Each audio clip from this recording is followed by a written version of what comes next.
السلام علیکم ورحمۃ اللہ وبرکاتہ۔ ان الحمد للہ والصلاۃ والسلام علی رسول اللہ وعلی آلہ وصحبہ ومن والاه وبعد۔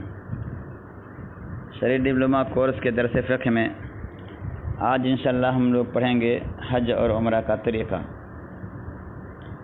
ایک انسان کا وہ حج کا ارادہ کرے یا عمرہ کا ارادہ کرے، ارادہ کرنے والے کو سب سے پہلے اپنا ناخن کاٹ لے، وہ مونچھیں صاف کر لے، زیر ناف بال اتار لے، بغل کے بال بھی صاف کر لے، پھر غسل کرے، صاف اور سفید تہبند باندھے، چادر اوڑھے اور 2 جوتے پہنے، میقات پر پہنچ کر فرض یا نفل نماز ادا کرے اور یہ کہتے ہوئے حج کی نیت کرے، اللہم لبیک حجن یا لبیک اللہم لبیک حجن۔ تو لبیک اللہم لبیک حجن، اللہ میں حاضر ہوں، اللہ حج کے لیے میں حاضر ہوں۔ اور اگر عمرہ کا ارادہ ہے تو حجن کے بجائے عمرتن کہے، یعنی لبیک اللہم لبیک عمرتن۔ اور اگر دونوں کا ارادہ ہے تو حجن و عمرتن کہے، یعنی لبیک اللہم لبیک حجن و عمرتن۔ اگر انسان چاہے تو اس طرح بھی شرط لگا سکتا ہے کہ اللہ جہاں تو مجھے روک لے گا میں احرام ختم کر دوں گا۔ ایسی صورت میں اگر حج اور عمرہ کے درمیان بیماری وغیرہ کی وجہ سے احرام ختم کرنا پڑے تو اس پر کوئی چیز واجب نہیں ہوگی۔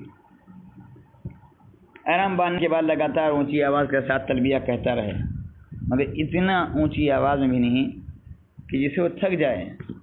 ہاں، اگر عورت ہے تو بہت اونچی آواز نہ کرے، اتنی آواز نکالے کہ اس کے بغل کی ساتھ سہیلی سن لے، بغل کی عورت سن لے۔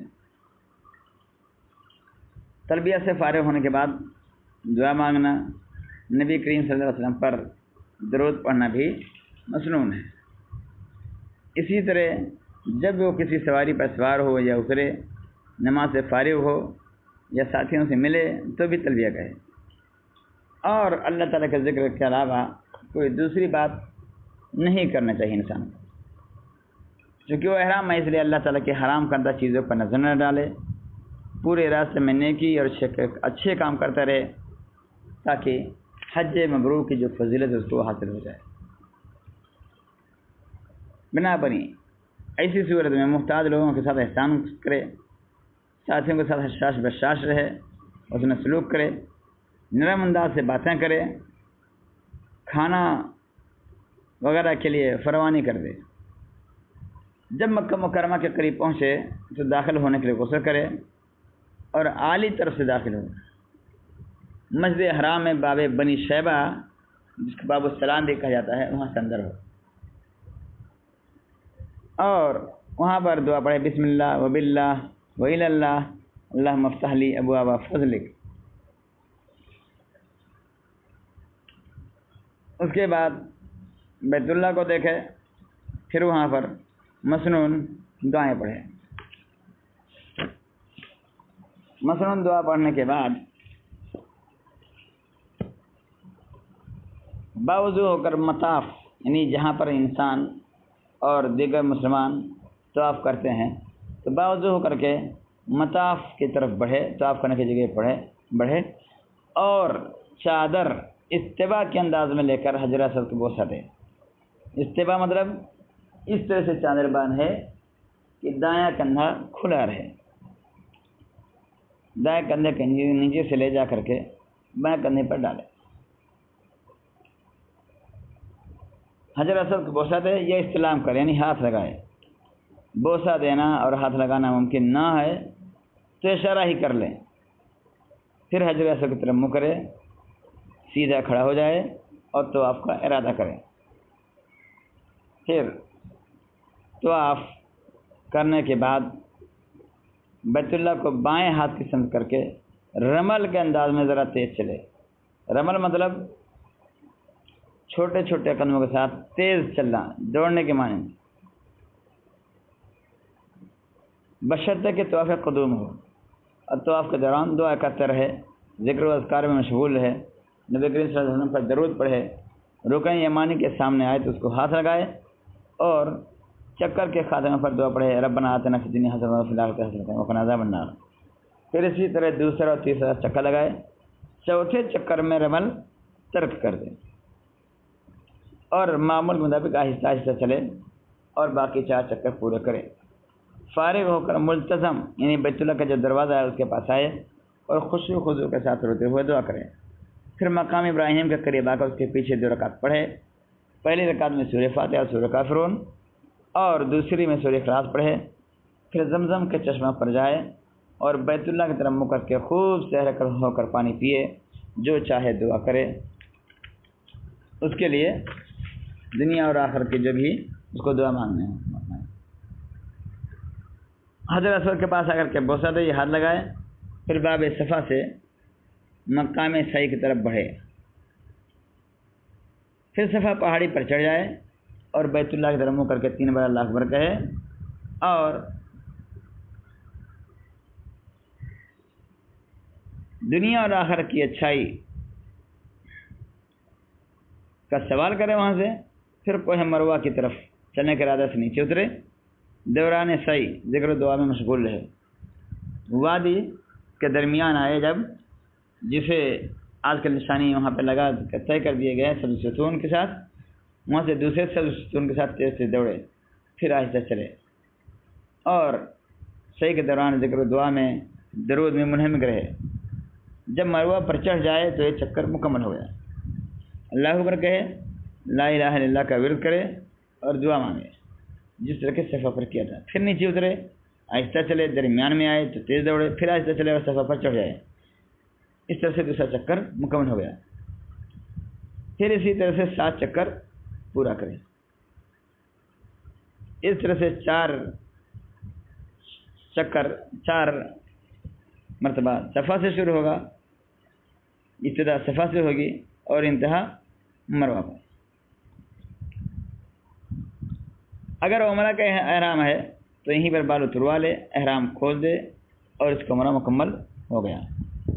اگر حج تمتع کا ارادہ ہے، جیسا کہ ہم نے بتایا تھا کہ حج کی 3 قسم ہوتی ہیں، تو حج تمتع کا ارادہ ہے تو بھی احرام کھول دے۔ اور اگر صرف حج کا احرام ہے یا عمرہ اور حج دونوں کا اکٹھے احرام ہے تو وقوف عرفات اور جمر عقبہ کو کنکر مارنے کے بعد 10 ذی الحجہ کو احرام کھولے گا۔ اگر عمرہ سے فارغ ہو کر احرام کھول دے اور حج فسخ کر دے تو یہ بھی جائز ہے۔ 8 ذی الحجہ کو انسان حج کی نیت سے احرام باندھے اگر عمرہ کر کے احرام کھول چکا ہے تو، لیکن اگر اس نے احرام نہیں کھولا ہے، حج قران کیا ہے یا حج افراد کیا ہے تو اس کا احرام باقی ہے تک، اور 8 ذی الحجہ کو صبح کو تلبیہ کہتے ہوئے مینا کی طرف روانہ ہو۔ مینا میں دن رات رہے، 5 نمازیں پڑھیں مینا میں، یاد رکھیے کہ 5 نمازیں پڑھنا ضروری ہے مینا میں۔ پھر 9 ذی الحجہ کا سورج نکلنے کے بعد مینا سے تلبیہ کہتا ہوا براہ ضب وادی نمرہ کی طرف روانہ ہو اور زوال تک وہاں رہے۔ پھر غسل کرے، مسجد میں آئے اور امام کے ساتھ ظہر اور عصر کی نمازیں قصر اور جمع کر کے پڑھے۔ نماز سے فارغ ہونے کے بعد موقف کی طرف چلے اور عرفات کے میدان میں جہاں اس کو جگہ مل جائے ٹھہر جائے۔ اس لیے نبی کریم صلی اللہ علیہ وسلم نے فرمایا کہ عرفات کلہ موقف، کہ پورا عرفات موقف ہے۔ الفاظ وقف تو ہاں ہونا، میں نے یہاں پر وقوف کیا ہے، وہ عرفات کلہ موقف، عرفات پورا کا پورا جائے وقوف ہے، موقف کی جگہ ہے۔ تو اگر جبل رحمت کے دامن میں چٹانوں کے پاس وقوف کرے تو بہتر ہے، اس لیے کہ نبی کے صلی اللہ علیہ وسلم کے وقوف کا مقام یہی ہے۔ اسے اختیار انسان کو کہ سوار ہو کر وہاں رہے یا پیدل چلتا ہوا یا بیٹھا رہے اور اس دوران اللہ تعالیٰ کا ذکر کرتا رہے، دعائیں مانگتا رہے۔ سورج غروب ہونے اور کچھ رات آنے کے بعد وہاں سے روانہ ہو اور مازمین کے راستے سے تلبیہ کہتا ہوا سکون کے ساتھ مزدلفہ کی طرف چلے۔ مزدلفہ میں نزول کے بعد پہلے نماز مغرب ادا کرے، یعنی سورج غروب ہونے کے بعد عرفات سے نکلے گا لیکن وہاں پہ مغرب نماز ادا نہیں کرے گا۔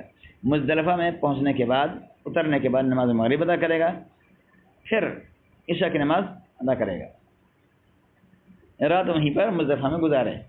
صبح صادق ہونے کے بعد نماز فجر ادا کرے اور مشعر کی طرف چلے، وہاں تکبیر، تحلیل اور دعا میں مشغول ہو جائے۔ مزدلفہ میں جہاں بھی چاہے وقوف کر سکتا ہے۔ نبی کریم صلی اللہ علیہ وسلم نے فرمایا کہ وقفتھا ہونا وجمع کلھا موقف، میں نے اس جگہ وقوف کیا ہے جبکہ پورا مزدلفہ جائے وقوف ہے۔ تو 10 ذی الحجہ کو طلوع آفتاب سے یعنی سورج نکلنے سے پہلے جب صبح اچھی طرح روشن ہو جائے تو 7 کنکر جمر عقبہ کو مارنے کے لیے چن لیں اور تلبیہ کہتا ہوا منی کی طرف چل پڑے۔ وادی محصر میں یعنی جہاں پر ابرہا کے ہاتھیوں اور ابرہا کے لشکر پر عذاب نازل ہوا تھا اور چیڑی نے کنکر مارا تھا، اسے وادی محصر کہتے ہیں۔ تو وادی محصر میں پہنچ جائے تو اپنی سواری کو حرکت دے، پتھر پھینکنے کے اندازے کے برابر فاصلے تک تیز چلے، نہ پہنچتے ہی جمر عقبہ کو 7 کنکر مارے، مارتے ہوئے دائیں ہاتھ اٹھائے اور کہے اللہ اکبر۔ اگر اس کے پاس قربانی ہے تو خود ذبح کرے، اگر خود ذبح نہیں کر سکتا تو کسی اور کو مقرر کرے، اور منی میں جہاں چاہے قربانی کا جانور ذبح کر سکتا ہے۔ نبی کریم صلی اللہ علیہ وسلم نے فرمایا وَمِنَن كُلُّهَا مُنْحَرٌ کہ منی سارا کا سارا قربان گاہ ہے۔ پھر بال موڑ لے یا کاٹ لے، ہاں بال مڈوانا یعنی جسے ہم لوگ اپنی زبان میں چھلوانا کہتے ہیں، سر سے صاف کرنا، تو بال موڑ لے یہ افضل ہے۔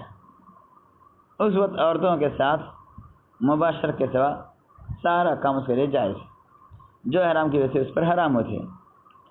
نبی کریم صلی اللہ علیہ وسلم نے فرمایا تھا اذا رمى احدكم جمرۃ العقبہ وحلق فقد حل له كل شيء الا النساء، جب تم میں سے کوئی جمرۃ عقبہ کو کنکر مارے اور بال اتروا لے تو اس کے لیے عورتوں کے سوا ہر چیز حلال ہو گئی۔ اب سر کو کپڑے سے ڈھانپے اور سلا ہوا لباس پہن سکتا ہے، سر کو کپڑے سے ڈھانپ بھی سکتا ہے اور سلا ہوا لباس پہن سکتا ہے۔ اگر ممکن ہو تو طواف افاضہ کے لیے مکہ کی طرف چل پڑے، جو کہ حج کے 4 ارکان میں سے ایک رکن ہے۔ باوضو کا مسجد حرام میں داخل ہو، طواف قدوم کی طرح طواف کرے، البتہ اس طواف میں استباء اور رمل نہ کرے۔ استباء پہلے بتایا جا چکا ہے کہ استباء دائیں کندھے کو ننگا کرنے کو کہتے ہیں، نہیں دائیں کندھا کھلا رہنے کو، اور رمل کہتے ہیں تیز تیز چلنے کو۔ تو اس میں استباء نہیں کرے گا، رمل نہیں کرے گا۔ 7 چکر مکمل کرنے کے بعد مقام ابراہیم کے پیچھے 2 رکعت پڑھے۔ اگر صرف حج کا احرام تھا، یہ حج اور عمرہ دونوں کا آیا اور پہلے طواف قدوم کے بعد صفا مروہ کی سیر کر چکا تو وہی کافی ہے۔ اور اگر حج تمتع کیا ہے تو 2 رکعت پڑھنے کے بعد مکہ میں صحیح کی طرف پڑھے اور صفا مروہ کے مابین اسی طرح صحیح کرے جیسا کہ بیان کیا گیا۔ صحیح سے فارغ ہونے کے بعد اس کا احرام پوری طور پر ختم ہے، اور جو کام احرام کی وجہ سے اس کے لیے ناجائز ہو گئے تھے سب جائز ہو گئے۔ پھر اسی دن منی واپس جائے، رات نہیں گزارے۔ اس کے علاوہ ایام تشریق کے پہلے دن یعنی 11 ذی الحجہ سورج ڈھلنے کے بعد پہلے جمرہ اولیٰ کو 7 کنکر مارے، جو کہ مسجد خیف کے قریب ہے۔ ہر کنکر الگ الگ مارے اور ہر ایک کے ساتھ اللہ اکبر کہے۔ کنکر مارنے کے بعد تھوڑا سا آگے بڑھے اور قبلہ رخ ہو کر اللہ کے توفیق کے ساتھ جو چاہے دعائیں کرے۔ پھر درمیانی جمرہ کی طرف چلے، اس کو بھی سیدھے 7 کنکر مارے، تھوڑا سا ہٹ کر قبلہ رخ ہو کر دعا کرے۔ پھر جمرہ عقبہ جو کہ آخری ہے اس کی طرف بڑھے، اس کو بھی 7 کنکر مارے، ہر کنکر کے ساتھ تکبیر کہے، لیکن اس کے بعد دعا کے لیے کھڑا نہ ہو، اس لیے کہ نبی کریم صلی اللہ علیہ وسلم نے اس کے پاس دعا نہیں کی تھی۔ یاد رکھیے جمرات کو صرف کنکر مارنا ہے، جوتا ڈنڈا نہیں مارنا ہے، اور اسی طرح سے کوئی دوسری حرکت نہیں کرنا، کوئی اور دوسری دعا نہیں پڑھنی، اللہ اکبر کہنا ہے۔ کنکر بھی اتنے بڑے بڑے نہ کہ پتھر بن جائیں، چھوٹے چھوٹے کنکر ہونے چاہیے۔ اور جو لوگ سمجھتے ہیں کہ وہ انہیں کو شیطان کو مار رہے ہیں وہ غلط ہے، اور شیطان کو مارنے کے چکر میں لوگ جوتا اور پتھر کے کیا پھینکتے رہتے ہیں، صحیح نہیں ہے۔ اگر انسان کو جلدی ہے تو غروب آفتاب سے پہلے مکہ چلا جائے، اور اگر جلدی نہیں ہے تو رات منی میں رہے اور تیسرے دن زوال آفتاب کے بعد 3 جمعہ کے کنکر مارے اور پھر مکہ مکرمہ آئے۔ جب گھر جانے کا ارادہ ہو تو آخری یعنی طواف وداع کرے، اس کے بعد مقام ابراہیم کے پیچھے 2 رکعت پڑھے اور لا الہ الا اللہ وحدہ لا شریک لہ لہ الملک وله الحمد وهو على كل شيء قدیر، آئبون تائبون عابدون لربنا حامدون، لا الہ الا اللہ وحدہ لا الہ الا اللہ وحدہ صدق وعدہ ونصر عبدہ وہزم الاحزاب وحدہ پڑھتے ہوئے گھر چلا جائے۔ اس طرح اس کا حج مکمل ہو جاتا ہے۔ اس کے بعد انشاءاللہ اگلے درس میں ہم اسی سے متعلق جو بدعتیں رائج ہیں حج اور عمرہ کی، طواف کی اور دیگر چیزوں کی انشاءاللہ اس کو بیان کریں گے۔ اس کے ساتھ ساتھ انشاءاللہ ہمارا حج کا بیان مکمل ہو جائے گا۔ اللہ تعالیٰ سے دعا ہے کہ اللہ تعالیٰ ہم سب کو کعبہ اور مسجد نبوی کی زیارت نصیب فرمائے۔ آخر دعوانا الحمد للہ رب العالمین، والسلام علیکم ورحمۃ اللہ وبرکاتہ۔